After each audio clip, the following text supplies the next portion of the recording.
നിങ്ങൾ രണ്ടുപേരും ഏതാ ഓഫീസ് ഏതാ നിങ്ങളുടെ? ഇവിടെ തന്നെയാണോ? കൽപ്പറ്റയിൽ നിന്നുള്ള ആളുകളാണ് ഇവരൊക്കെ. ഇതിന്റെ അടുത്ത ഘട്ടത്തിൽ നമ്മൾ ഈ പുനരധിവാസം എന്ന് പറയുമ്പോൾ ഇനി ഇവരെ പോലുള്ള ആളുകളാണ് ഇതിന്റെ ഒരു ആദ്യ സ്റ്റേജ്. കാരണം കൃത്യമായ വിവരങ്ങൾ തയ്യാറാക്കാവുന്ന ഏറ്റവും പ്രധാനപ്പെട്ട നമ്മൾ ശ്രദ്ധിക്കേണ്ട കാര്യം ഈ സഹായങ്ങൾ പല വഴി വരും അല്ലെ കമലേട്ട?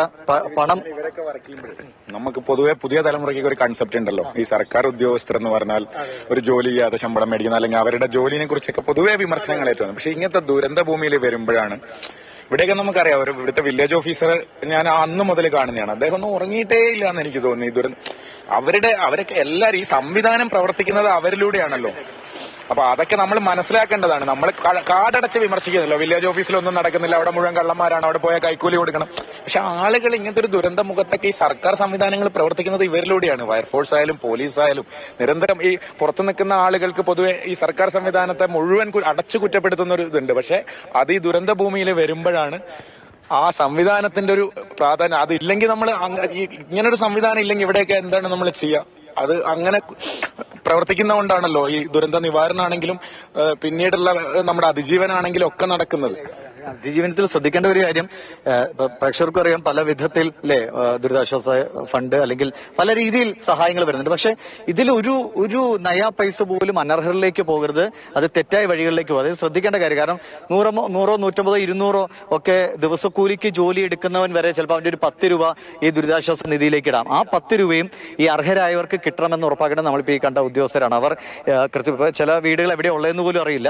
അതൊക്കെ വിവരങ്ങൾ തേടി കൃത്യമായി ശേഖരിച്ച് ഇത്ര വീടുകൾക്ക് നഷ്ടം, ഇത്ര വീടുകൾക്ക് ഭാഗിക നഷ്ടം, അല്ലെങ്കിൽ ഇത്ര മറ്റ് സ്വത്തുവകകളുടെ നഷ്ടം, ഇതൊക്കെ കൃത്യമായ കണക്ക് തയ്യാറാക്കി കൊടുക്കുന്നതിനനുസരിച്ചാണ് ഇതിന്റെ പുനരധിവാസത്തിന്റെ അടുത്ത ഘട്ടത്തിലേക്ക് കടക്കുന്നത്. അപ്പോൾ എല്ലാവിധ സഹായങ്ങളും അത് ശരിയായ രീതിയിൽ നടപ്പിലാകാൻ വേണ്ട ഒരു ജാഗ്രതയും ശ്രദ്ധയും കൂടി അത് സർക്കാരിന്റെ ഭാഗത്തു നിന്നുണ്ടാകണം, രാഷ്ട്രീയ പാർട്ടികളുടെ ഭാഗത്തു നിന്നുണ്ടാകണം, പൊതുജനങ്ങളുടെ ഭാഗത്തു നിന്നുണ്ടാകണം. അത് ആരെയും നമ്മൾ അങ്ങോട്ടോ ഇങ്ങോട്ടോ വിമർശിച്ച് ഇതാക്കാനോ ഒരാളുടെ കുറ്റം പെടുത്തലോ അല്ല. എല്ലാവരും കൂടെ ഒരുമിച്ച് നിന്ന് ഒരു പൈസ പോലും ഇതിൽ തെറ്റായ വഴികളിലേക്ക് പോകില്ല. ഈ അർഹരായവർക്ക്, ഈ ദുരന്തത്തിന്റെ ആഘാതം അനുഭവിച്ചവരിലേക്ക് തന്നെ ഒരു പൈസ പോലും അത് അവരിലേക്ക് തന്നെ വരും എന്ന് ഉറപ്പാക്കാനുള്ള ഒരു ശ്രമം അത് ഉണ്ടാകണം എന്ന് വീണ്ടും നമ്മൾ അഭ്യർത്ഥിക്കുക കൂടിയാണ്. പറയുക മല്ലേട്ടെ. കടമുറിന്റെ ഉള്ളിലെ സാധനങ്ങളൊക്കെ പൊളിഞ്ഞു കിടക്കുന്ന, കടമുറിയൊക്കെ പൂർണ്ണമായിട്ടും തകർന്ന, ബൾബൊക്കെ കണ്ട, വയറിങ്ങൊക്കെ പൊളിഞ്ഞ്, കോൺക്രീറ്റ് എല്ലാ സാധനങ്ങളും അപകടകരമായ അവസ്ഥയാണ്. ഈ കെട്ടിടമൊക്കെ ഇതൊരു പൂർണ്ണ മുകളിൽ ഇത് ലീഗ് ഓഫീസാണ് തോന്നുന്നത്. തങ്ങളെ ഫോട്ടോ ഒക്കെ ഉണ്ട്. ഇത് ലീഗിന്റെ ഇവിടുത്തെ ഒരു പ്രാദേശിക ഓഫീസാണെന്ന് മനസ്സിലാക്കുന്നു. ഇനിയിപ്പോൾ ഈ കെട്ടിടമൊക്കെ പൂർണ്ണമായും പൊളിച്ചു മാറ്റണം. കാരണം ഇതിങ്ങനെ നിർത്തുന്നതിനെ കണ്ടോ, ഈ പില്ലറൊക്കെ പൊട്ടി നിൽക്കുകയാണ്. ഏത് നിമിഷവും അത് താഴെ വീഴാനുള്ള സാധ്യതയുണ്ട്. അതുകൊണ്ടാണ് ഈ ഒരു അകലത്തിന് വേണ്ടി ഇതൊക്കെ കെട്ടിയിരിക്കുന്നത്. അപ്പോൾ ഇതൊക്കെ പൂർണ്ണമായും നഷ്ടം വന്ന കെട്ടിടങ്ങളുടെ കണക്കിലേക്ക് സ്വാഭാവികമായും വരും. പിന്നെ വാഹനങ്ങളുടെ കണക്ക്. നമുക്ക് അങ്ങോട്ട് കയറാൻ പറ്റുമോ? നോക്കാം.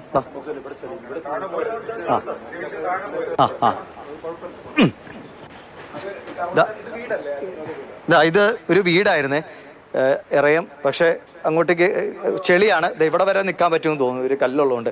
അപ്പോൾ ഇതാണ് അവസ്ഥ. ഇത്രയും ചെളി കയറി. അവിടുത്തെ ചിത്രങ്ങളൊക്കെ ഉണ്ട്. ഒരു ആരുടെ വീട് അറിയോ? അജയ് അറിയോ? ഇത്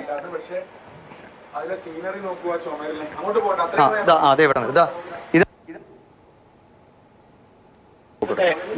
അവരൊക്കെ സുരക്ഷിതമായി ദുരിതാശ്വാസ അതിജീവന ക്യാമ്പുകൾ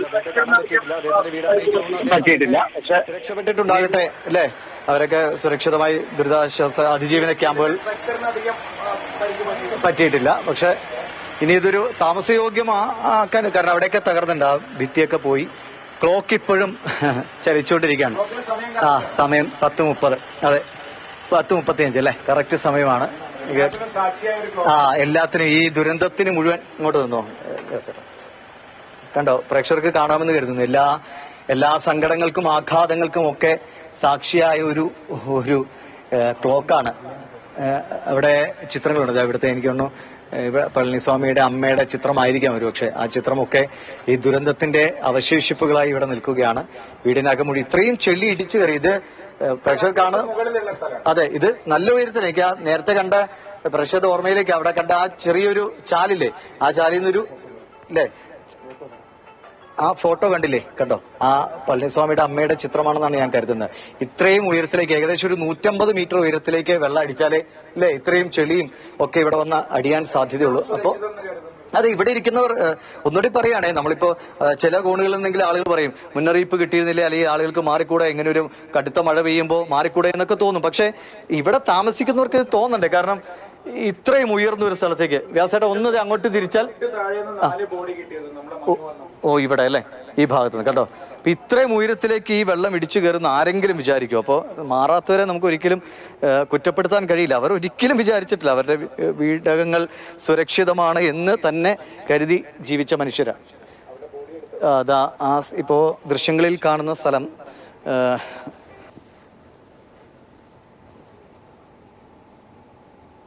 കണ്ടെത്തിയത്. അപ്പോൾ ഈ വീടിന്റെ ഉടമസ്ഥരൊക്കെ നമുക്ക് അറിയില്ല, അതിന്റെ വിവരമൊക്കെ കിട്ടിയിട്ടില്ല. അവർ സുരക്ഷിതമായിരിക്കട്ടെ മാറ്റുമ്പോഴാണ് ഇവിടെ നിന്നൊക്കെ മൃതദേഹങ്ങൾ കണ്ടെത്തിയത്. അപ്പോൾ ഈ വീടിന്റെ ഉടമസ്ഥരൊക്കെ നമുക്ക് അറിയില്ല, അതിന്റെ വിവരങ്ങൾ കിട്ടിയിട്ടില്ല. അവർ സുരക്ഷിതമായിരിക്കട്ടെ എന്ന് കരുതുന്നത്. അങ്ങോട്ട് നോക്കിയല്ല, ഇപ്പൊ ആ കടന്നൂര് എത്ര ചെറിയൊരു അരുവിയാണ് നോക്കി. ആ ഒരു വെള്ള കളറിൽ അല്ലെ, പ്രേക്ഷകർക്ക് കാണാമെന്ന് വരുന്നു. അത്രയും ചെറിയ അരുവിയാണ്. അതിന്റെ എത്ര, ഒരു 1000 ഇരട്ടിയോ 1000-ലും അതിലേറെ ഇരട്ടിയിൽ ഇത്രയും ഭൂവിഭാഗത്തെ പാടെ തകർത്തുകൊണ്ട്, ഈ കെട്ടിടത്തെ മുഴുവൻ തകർത്തുകൊണ്ട്, ഈ പള്ളിയുടെ അങ്ങോട്ടേക്ക് ഒരു കൂറ്റൻ പാറക്കല്ലിനെ ഉയർത്തിക്കൊണ്ട് എത്തിച്ചുകൊണ്ട് ഒരു ദുരന്ത നദിയായി, അല്ലെങ്കിൽ ദുരന്തത്തിന്റെ അരുവിയായി മാറും. അരുവിയല്ല, അതൊരു സമുദ്രമായി തന്നെ ഇവിടെ വന്നു ഭവിച്ചു എന്ന് ഇവിടെ ഈ ദൃശ്യങ്ങൾ കാണുമ്പോൾ നമുക്ക് മനസ്സിലാവുക. കാരണം ഒരിക്കലും ഒരു ചെറിയ അപകടമല്ല. കേരളം ഇതുവരെ കണ്ട, നമ്മളെല്ലാം ഇപ്പോഴും അതിന്റെ ഞെട്ടലിൽ നിന്ന് വിട്ടുമാറാത്ത അത്രയും വലിയ ദുരന്തത്തിന് സാക്ഷിയായ നാടാണ്. അപ്പോ ഒന്നുകൂടി എടുത്തു പറയാണ്, ഇവിടുത്തെ ആളുകൾ അവർ അതിനോട് കുറെയൊക്കെ പാകപ്പെട്ട് തുടങ്ങുന്നു എന്ന രീതിയിൽ ചില പ്രതികരണം, നമ്മൾ എല്ലാവരും അല്ല, ചില മനുഷ്യർക്കെങ്കിലും അവർക്ക് തിരിച്ചു വരാനുള്ള ഒരു ചെറിയൊരു പ്രതീക്ഷയുടെ നാളം അവരിൽ നമ്മൾ കാണുന്നുണ്ട്. അപ്പോൾ ആ പ്രതീക്ഷ തന്നെയാണ് ഇനി നമ്മൾ സത്യത്തിൽ വളർത്തേണ്ടത്. ഞാനിപ്പോ ഈ കാഴ്ചകളൊക്കെ ഇതൊരു സങ്കടത്തിന്റെ കാഴ്ചകളായി വീണ്ടും അവതരിപ്പിക്കുക എന്നതല്ല, പ്രേക്ഷകരുടെ ശ്രദ്ധയിലേക്കാണ് ഇത്രയും ദുരന്തമാണ് ഇവിടെ സംഭവിച്ചത് എന്ന് ഒന്ന് ഓർമ്മപ്പെടുത്താൻ വേണ്ടിയാണ്. പക്ഷെ ഇതിനെ മറികടക്കാനുള്ള ഒരു ശേഷി നമുക്കാകെ ഉണ്ടാകട്ടെ. ഞാൻ നേരത്തെ പറഞ്ഞ ഒരു സ്കൂളിലെ ബസിന്റെ ജീവനക്കാരെ നമ്മൾ കണ്ടല്ലോ, ആ സ്കൂളിൽ ഇപ്പോൾ തൊട്ടും ആ ബസ് ഇവിടുന്ന് കടന്നു പോവുകയുണ്ടായി. ഇതൊക്കെ ഈ രക്ഷാദൌത്യത്തിനൊക്കെ എത്തുന്ന ആളുകളാണ്. കുറച്ചുപേർ മാത്രം, നമ്മളോട് ADGP പറഞ്ഞതുപോലെ വളരെ സിസ്റ്റമാറ്റിക് ആയിട്ടൊരു സമിതി രൂപീകരിച്ചുകൊണ്ട് കഴിയുന്നവർ മാത്രം, അതായത് എല്ലാ സേനാ വിഭാഗങ്ങളുടെയും അല്ലെങ്കിൽ പഞ്ചായത്തിന്റെ ഒക്കെ കൃത്യമായ ഒരു സമിതി രൂപീകരിച്ചുകൊണ്ട് കണക്കുകൾ തയ്യാറാക്കിക്കൊണ്ട് പരിശോധന നടത്തുക എന്നതാണ് ഇപ്പോൾ ഇവിടെ ഇനി നടക്കാൻ പോകുന്നത്. എനിക്ക് തോന്നുന്നു അടുത്ത 1-2 ദിവസം അല്ലെങ്കിൽ 2-3 ദിവസം കൊണ്ടൊക്കെ ഒരുപക്ഷെ ഈ തിരച്ചിൽ എന്നൊരു പ്രക്രിയ പതുക്കെ അവസാനിച്ചേക്കും എന്ന് കരുതുകയാണ്. അത് ഇവിടുത്തെ ജനങ്ങളുടെ കൂടി വിശ്വാസത്തെ, അവരെയും കൂടി കണക്കിലെടുത്ത് മാത്രമേ ചെയ്യുള്ളൂ. അല്ലാതെ സർക്കാർ സംവിധാനങ്ങൾ പെട്ടെന്നൊരു തീരുമാനം എടുക്കലല്ല അല്ലെ. ഇവിടെ ആളുകളോട് കൂടി സംസാരിച്ച് അവരുടെ ഒരു മനസ്സറിഞ്ഞല്ലേ പോവുള്ളൂ. ഏകപക്ഷീയമായ തീരുമാനങ്ങളൊന്നും ദുരന്തഭൂമിയായി ബന്ധപ്പെട്ട് സാധാരണഗതിയിൽ ഉണ്ടാവില്ല.